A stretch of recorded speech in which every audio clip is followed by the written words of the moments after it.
I'm here with both Jimmy Ball and Tony Lee after that absolutely mental playoff semi-final here at home against Dorchester Town, 4-3. How can you sum that game up? Who do you want to go first? Go on, Jim. Listen, we started poorly. We started edgy, nervous, bit erratic. Shape, the players couldn't get the shape right, and deservedly went 2 down and could have been more. Credit to them for the fast start and how they set up, but they set up exactly how we knew they'd set up. And then it was a point of, oh well, that's done now, and let's just start to build some momentum and build our play. Don't think anything went for us, in the game, and then, normal time in 90 minutes is up, and you're thinking, oh well, we got to do this league again, and then all of a sudden it just sprung to life, and big players turn up in big games, and that's why Tony's here, that's why Rendell's here, that's why Charlie Austin's here, and all the others. They're all fantastic. I can't single anyone out today. So, you keep going and you show grit and determination and you get your rewards. Yeah, it's coming on to you, Tony. How hard was it out there as a player, despite all of the atmosphere and everything going on the pitch? Just how hard was it to stay focused? Going 2-0 down didn't help at all. But we come in at half time, we had nothing to lose. Everybody's coming in this year, set up different or sat in. And as I said, we had nothing to lose. Second half was going to be a one-way storm. And I think that's what it was. I think a little bit of lapse in concentration towards the end, which let them back in it. But I think we were the better team second half, and I think we did deserve it in the end.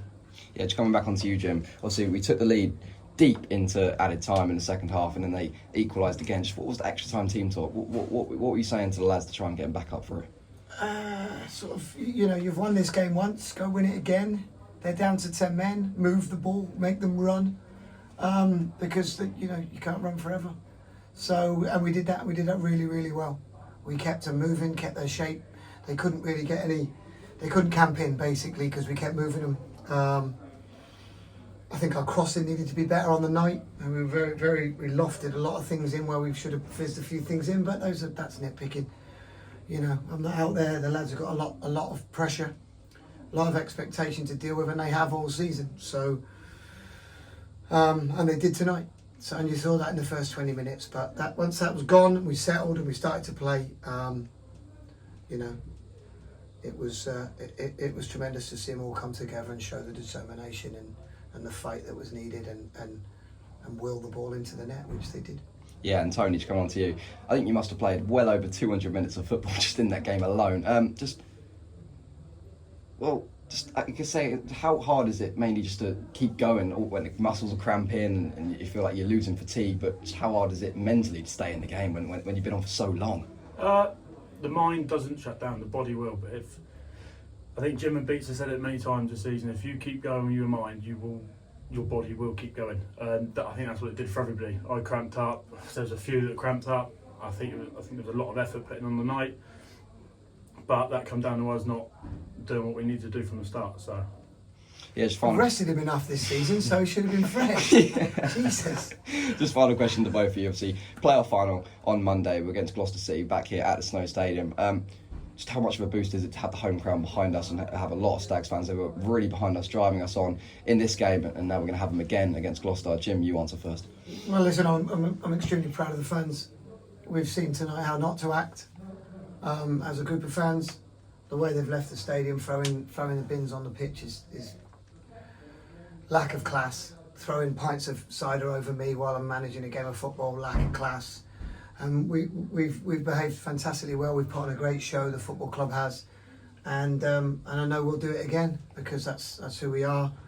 We're not afraid of saying that we want to be bigger and better and go on to bigger, better things. It takes a lot of bravery to say your ambitions out loud, but we're ambitious, and I think we're doing it the right way.